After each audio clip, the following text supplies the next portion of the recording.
Hey friends, welcome back to Live Free and Tool On. Today we are going to take a look at the United States and the rest of the world for Ryobi and the big differences between their approaches, their offerings, their abilities, and all that good stuff because, well, I think there is a vast difference between the two companies. Now they're owned by the same company, but they're different companies for the most part. So my name's Brent. This is Live Free and Tool On. This is going to be a super fun video, so stick around. Here we go.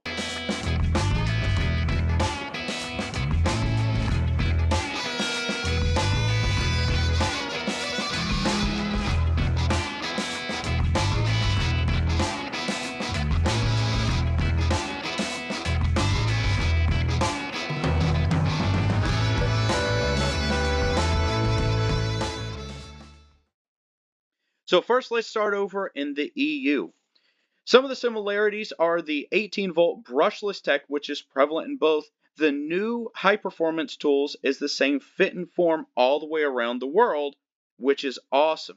The DIY theme is very prevalent as well. They're capitalizing on the weekend warriors, but have the ability to tackle big jobs. That's very important to know. You go from small to big. The vision is the same, and the continuity is strong that Ryobi is a lifestyle company, being able to be used in the home, garage, lawn, garden, camping, parties, etc. Now, the United States has over 280-volt 1 plus tools. That's awesome. But the EU has 200 1 plus tools. Hey, that's nothing to shrug at. That's a lot of tools that are out there. Some of the small differences are that the brushless tools, well, some of them are different. Whereas the HP is the same around the world, some of the brushless tools are just not the same as what we have in the United States. Now, I've went over these differences, and I've actually done a head-to-head. So look down below, and you can see some of those videos, but wait till the end of this one, because you're going to get your mind blown when you watch the rest of this video. The UK has smaller ventures, such as Instrument, which is actually really cool. If we take a look at the Instrument, you're going to see... I'm actually pretty jazzed about this. The instruments, they have laser measures, they have laser levels, they have 4 360 style laser, green moisture meters, they have infrared sensors, but it's really those laser levels that I'm the most interested in. It would be really nice if we could get those back. Now, let's go ahead and take a look at this green one here, because green, lithium green, is our favorite color, right?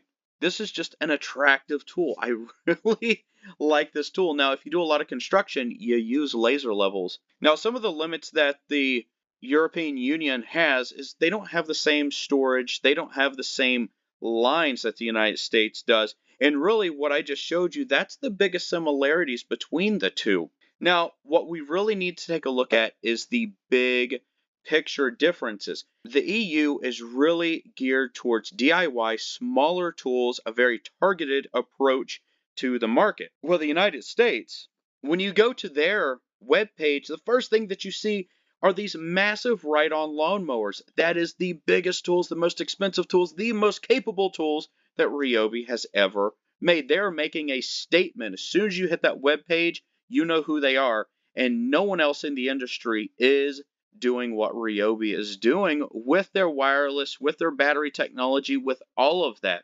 With that being said, the US has a multi-pronged approach to the entire market, and it's huge. I'm going to go through some of those right now to give you an understanding of what the United States is actually doing. They have the 18 1-volt, which is the most popular, and that started it all. They have cleaning in the 18-volt. Cleaning. I mean, you wouldn't think when they got into the cleaning game, that really tied together the garage and inside the home, and that brought a whole nother platform of customer base, including my wife, so it affected me personally, which is really good. I get more tools now. Stick vacs, power scrubbers, carpet spot cleaners, electrostatic cleaners. Now let's talk about this. They rapidly developed electrostatic cleaners whenever COVID hit so they could sanitize and actually help the world.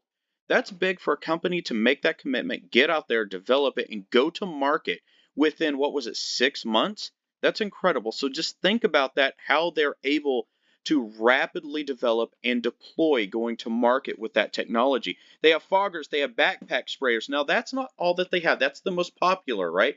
18 volt is the most popular, but we have the 4-volt lithium.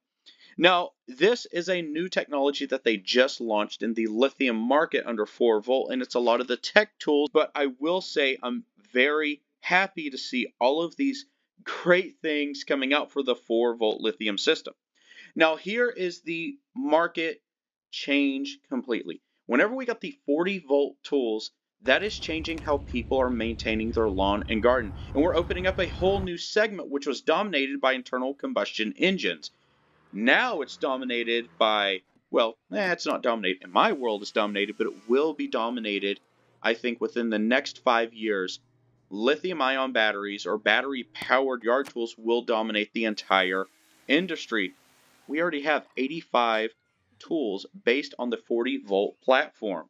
The ultimate majority that I think of your larger tools are going to be the 40-volt. Now, when I say larger tool, larger handheld tools, I don't think it's the future of the riding lawn mowers, but the push mowers are 40-volt, and I think that's the future there. Easy to maintain. You can store it inside. You don't have to worry about fire hazards, all that good stuff.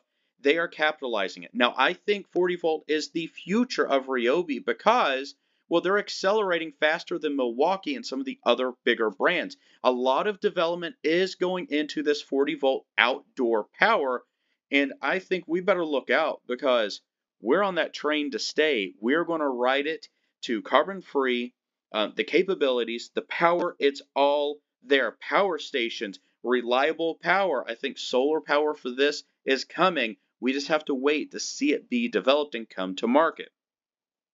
Between the power washers, lawnmowers, string trimmers, leaf blowers, chainsaws, hedge trimmers, snow shovels, snow throwers. Snow throwers is a big deal, especially if you're in inclement weather with snow. It's so capable. I did some reviews. Check out down below. I'll post those too. Snow throwers, the front tine tillers, the rear tine tiller. Now, if you don't know, breaking virgin ground whenever you have a lawn and garden, that is really hard to do. Ryobi developed the first rear tine battery powered tiller, and it is a beast. It is the best. Check out down below. You can see my review on that, and it's going to blow your mind. I think that's going to change the gardening industry as it ties into farming.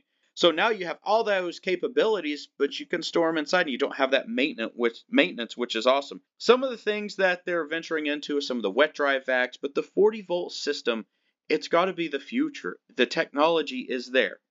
Now, here is another big thing. Here's another approach. Storage. Link Modular Storage System is a lifestyle system. You can organize your house, your garage, your outdoor tools. You have mobile tool storage in here, and with the mobile tool storage, you can do just about anything that you want to do with that, and the capabilities of the Link system are awesome. Now, with this, they're actually tying into the professional brands, being able to get out there, store your tools, be on the road, renovate houses. They got the nailers and everything they're coming out that work alongside with the mobile tool storage. People have made their own accessories to go. That's how big the storage is blowing up. People are making their own accessories because they just want more of it. They're telling Ryobi, please give us more. We will purchase them. Otherwise, we'll innovate ourselves. So why wouldn't Ryobi continue to come out with these new tools on it? It just makes sense.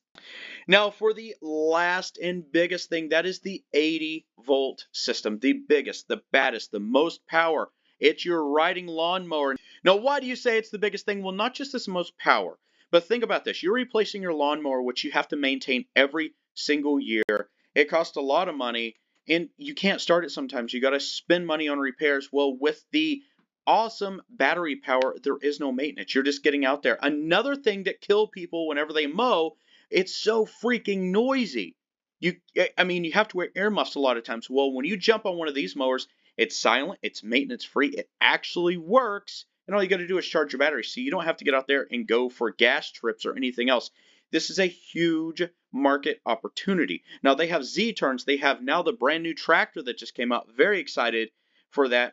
Even on the tractors, they have little beds on them so you can haul garden stuff around. Then you have a little basket removable underneath the hood. I'm very excited about it. I think that is the future of our industry as well. So the 40-volt and the 80-volt industry is the future of Ryobi. They're not going to take their eye off of what built the brand and what made them a legend. Well, that is the good old 18-1 Plus. But this 40 HP technology and this 80 HP technology, I believe you're going to see some major, big differences in the future, and I'm very excited. Now, those approaches right there, what I just showed you that the United States is doing, that's a big deal, and that is a vastly different approach than what the EU has, or at least even the rest of the world. Now, the US, it has a strategic vision, and the approach is targeting segments of people's lives. And then at that point, after that, they create a tactical solution, whereas the EU, they really just have that tactical solution in place, and that's their whole vision of a pocketed market. Now, this all stems from TTI having developed 4 strategic areas to drive success of Ryobi: powerful brands, innovative product, exceptional people, and organizational excellence. That is a huge thing. They are creating a machine, right? The synergy in the 4 strategic areas creates a culture of disruptive innovation and execution, resulting in world-class powerful brands. This dynamic structure of interconnectivity not only maximizes growth and improvement in every area of their company, but it also delivers the innovative, high-quality, driven products needed by customers and professionals around the world. Think about that. They are hitting every part of our lives, and they are making a huge difference. That splash is disrupting the whole pool. The big thing that you all need to focus on is Ryobi is doing things that people need. It's not that what people want, it's what people need. And as you look at our climate crisis around the world, we got to get away from using all of our natural resources, dedicate that to some of the more heavier industries, and provide some of the solutions that are going to be eventually solar based. I am calling it. Everything that we're doing right now is going to become solar based. You're going to solar charge all your batteries. You're not going to use the grid as much. We got to reduce that grid for the pull on the grid for something that needs it more within your home. You know, charging some of the bigger cars, things like that. You don't need to be charging all these batteries. They're going to be autonomous at some point. So I hope that this provided some type of clarity for people. I know it's long and drawn out, and I hope that this was entertaining for everyone, you know, educational, whatever that may be for you, but I hope that you enjoyed it. If you did enjoy it, hey, head down below, hit that like button. Don't forget to subscribe. I'm coming out with videos like this all the time. And if you do so dare, share the video, because sharing is caring, and I know you care, right? I'm sorry, I know I'm an idiot, but I do hope to see you in the next video. God bless everybody. Take care, and we'll see you then.